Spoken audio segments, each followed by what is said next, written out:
Mi abuela nos dejó una herencia misteriosa y ahora todos en la familia se odian. Hola Reddit.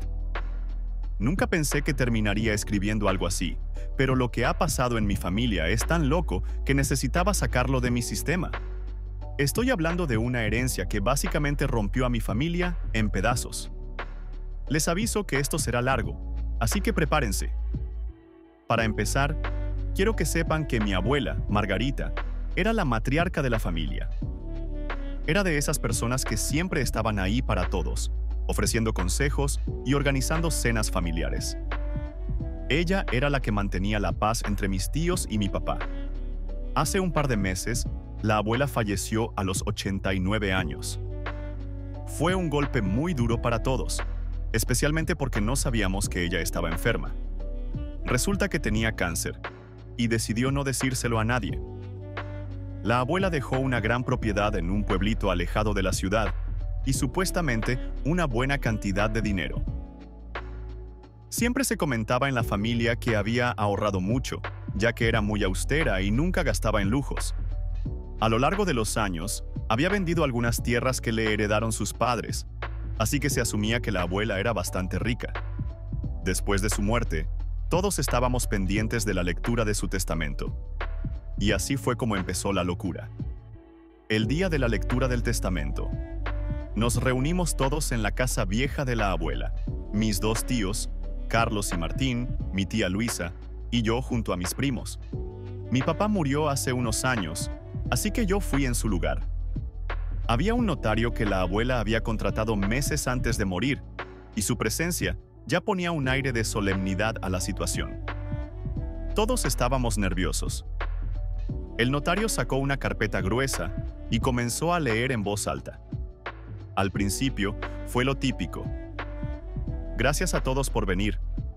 Mi última voluntad es que se lean estas palabras en presencia de mi familia, a quienes amo profundamente.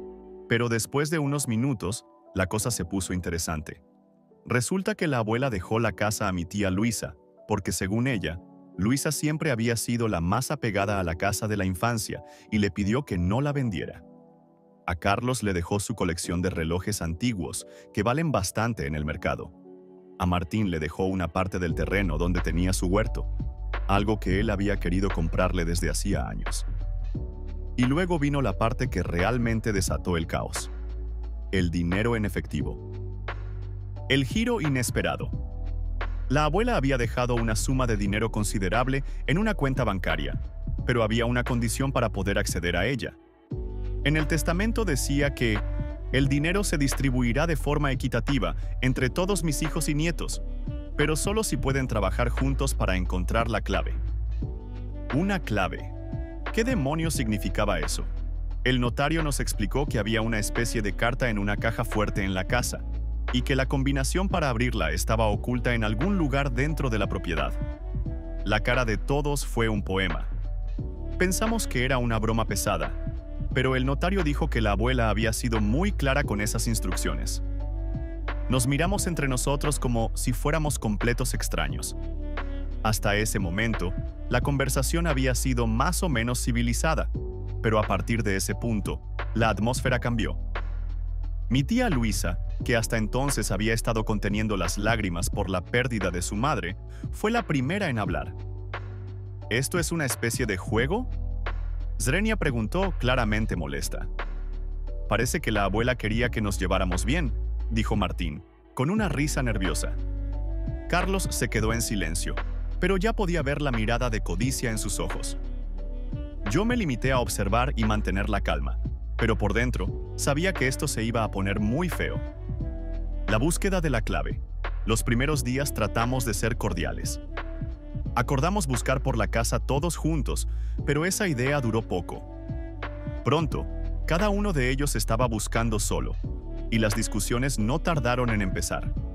Luisa decía que, como la casa era suya ahora, todos necesitaban pedirle permiso para revisar las habitaciones. Martín insistía en que la abuela quería que el dinero fuera para todos, así que no tenía por qué darle explicaciones a nadie. Carlos, por su parte, se metió de lleno en investigar cada rincón del ático y del sótano, diciendo que seguramente la abuela había dejado la combinación escrita en algún lugar. Yo, como el sobrino, intentaba mantener la paz, pero era imposible. Todo se convirtió en una competencia. Incluso mis primos, que al principio no estaban interesados, comenzaron a participar en la búsqueda cuando se dieron cuenta de que el dinero era más de lo que pensábamos. De hecho, uno de ellos, Alberto, encontró un diario viejo de la abuela que mencionaba algo sobre las palabras que solo el viento conoce. Eso nos dejó más confundidos que antes. Las cosas se ponen feas. Una tarde, Luisa y Martín se encontraron en la cocina, discutiendo por una caja vieja que Martín había encontrado en el cobertizo. Luisa sostenía que, como la casa era suya, lo que encontraran en ella también lo era. Martín la acusó de intentar quedarse con todo para ella. Carlos, que estaba cerca, intervino diciendo que Luisa no tenía derecho a apropiarse de las cosas que la abuela había dejado para todos. Y bueno, la discusión pasó de palabras fuertes a gritos y empujones. Yo traté de calmarlos, pero terminé siendo ignorado. Era como si toda la cordialidad que alguna vez existió entre ellos se hubiera desvanecido. Pasaban horas enteras revisando cada esquina, murmurando teorías sobre lo que la clave podría ser y lanzándose miradas de desconfianza. Cada día que pasaba, la tensión aumentaba. Al final, todos empezaron a quedarse en la casa por días, diciendo que no podían confiar en los demás para buscar sin que ellos estuvieran presentes. Parecía un reality show de la peor clase, pero con mucho más drama y menos cámaras. Después de semanas de búsqueda, Carlos fue el primero en encontrar algo relevante. Abajo de una de las tablas del piso del sótano, encontró un sobre amarillo con una carta. Pero en lugar de leerla en voz alta para todos, Carlos intentó guardársela. Mi primo Alberto lo vio y comenzó a gritar que Carlos estaba tratando de engañarnos. Todos se lanzaron sobre Carlos y comenzaron a forcejear para quitarle la carta. Finalmente, logramos arrebatársela y Luisa la leyó en voz alta. En la carta, la abuela decía: «Sé que la codicia puede sacar lo peor de nosotros, pero espero que encuentren en esta búsqueda una oportunidad de volver a unirse como familia. La clave para la caja fuerte son los nombres de mis hijos, en orden de nacimiento, pero si alguno intenta quedarse con más de lo que le toca, entonces tal vez es mejor que no reciban nada». El silencio que siguió fue brutal. Todos entendimos lo que la abuela había querido hacer: forzarnos a trabajar juntos. Pero en lugar de unirnos, nos habíamos vuelto unos completos monstruos.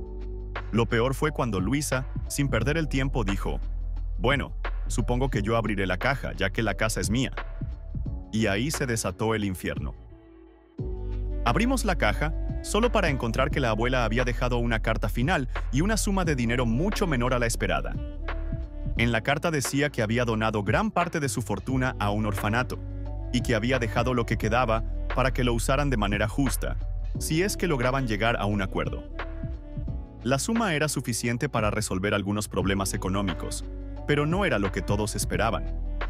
Desde entonces, nada volvió a ser igual. Luisa dejó de hablarle a Carlos y a Martín.